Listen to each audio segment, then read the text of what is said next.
Le rire.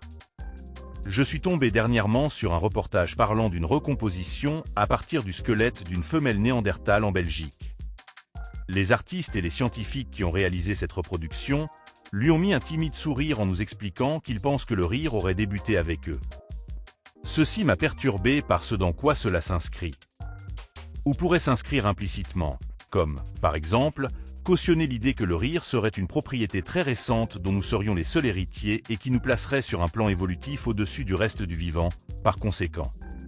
Alors je vais vous proposer une contextualisation, à la prétention éventuelle d'être plus complète, du rire.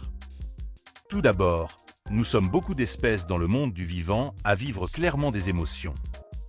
Je différencierai deux grands types d'émotions, celles nous laissant une impression plaisante de celles nous laissant une impression déplaisante. Sans vouloir faire de l'anthropomorphisme outrancier. Afin d'essayer d'approcher cela plus près de nous pour une éventuelle meilleure compréhension. Je vous propose de remplacer une impression plaisante par ce qu'elle nous procure, soit de la joie, et de faire de même pour une impression déplaisante en la remplaçant par de la peine. Celles-ci, en fonction de leur niveau d'intensité, sont plus ou moins exprimées de façon plus ou moins perceptible par d'autres vivants.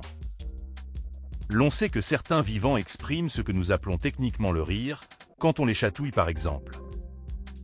On sait que certains types de vivants, quand on les agace, au même niveau d'agacement certains partent et d'autres rentrent dedans, mais ceux qui partent peuvent très bien à d'autres niveaux d'agacement changer l'expression de celui-ci.